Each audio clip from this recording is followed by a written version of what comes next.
लौट के जा रहे हैं। रास्ते में जो तीर्थ मिल रहे उनके दर्शन हो रहे हैं और उनका दर्शन करते हुए 7 कल्प हुए जिस नर्मदा जी को धरती में आए। दर्शन करने से 100 जन्म के पाप कट जाते हैं।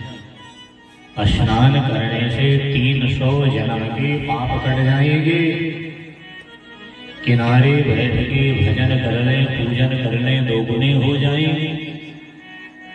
मुनि मार्कंडेय जिनकी परिक्रमा को कर रहे और करते रहे, आज भी संत महंत मुनिजन साधुजन परिक्रमा कर रहे।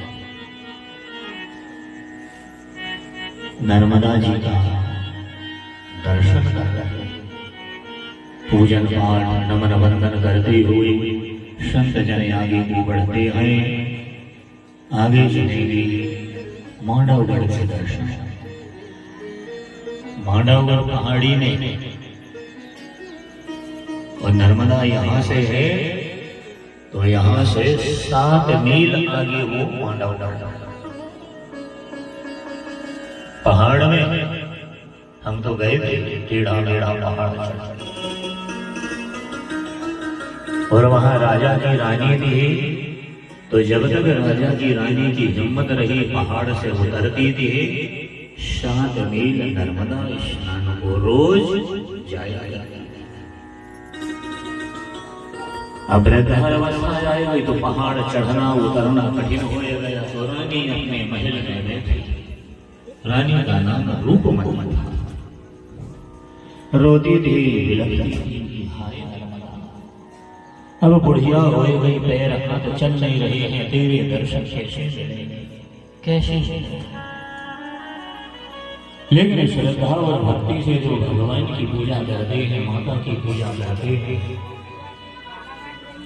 अवश्य ही माता का सहयोग मिलता है। पूरे रूप में सहयोग मिल जाता है, कोई दो मत नहीं।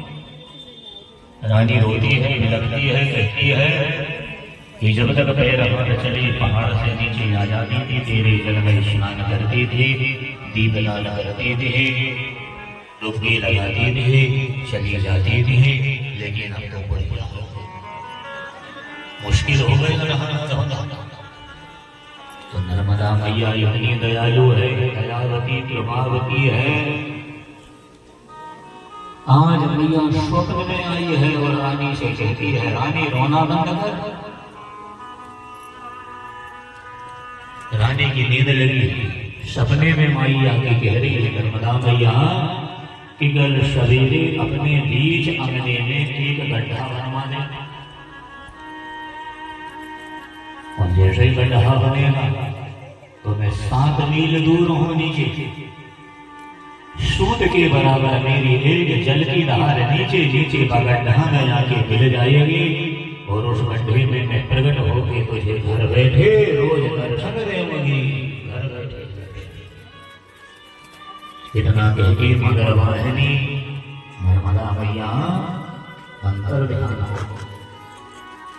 सवेरे हुआ, रानी की नींद हुई है, अपने सपने की बात अपने राजा साहब को कहती है कि आज की रात मां नर्मदा ने स्वप्न में ऐसा कहा।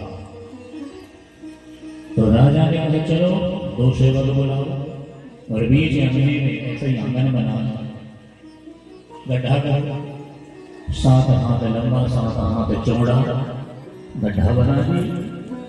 फिर क्या बात की देरी, पलक मारने में देर होगी लेकिन माँ को आने में देर नहीं लगी। नीचे नीचे नर्मदा की धार समुद्र को तो बह रही है, लेकिन एक जल की धार नीचे नीचे कुंड में जाके प्रकट हो गई। लबालब जल भर गया और आज भी जल भरा। नाम है रेवा कुंड। रेवा कुंड के नाम से जानते हैं। 7 मील यहाँ है और यहाँ से 7 मील की जितनी दूरी होएगी उस कुंड में मैया प्रकट होएगी। और आज भी है, यदि यहाँ पानी गिरेगा तो नर्मदा का जल मटमैला हो जाएगा वर्षा के लिए, तो उस कुंड का जल भी अपने यहाँ मटमैला हो जाएगा।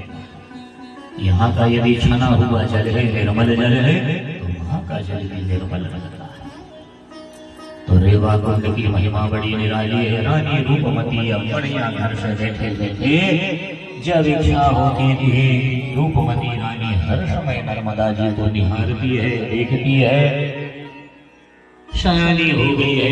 कभी कुंड की परिक्रमा कर लेती है, कभी कुंड के किनारे चूल्हा जला के कढ़ाई बना के तैयार कर देती है। माई को कढ़ाई बड़ी प्रिय है, कढ़ावा मैया को चढ़ाया जाता है।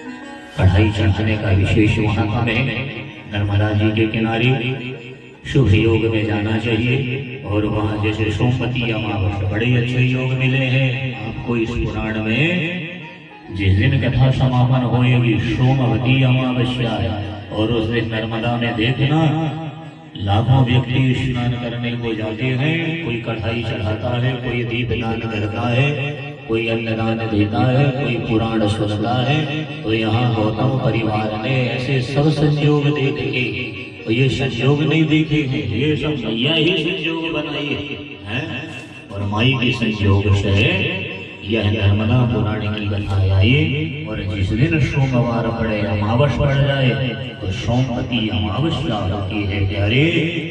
उस दिन इतना महात्म्य है, इतना भारी पुण्य है कि उस दिन सबको आना यहाँ और थोड़ी थोड़ी हवन कर लेना 10:30 बजे से यहाँ।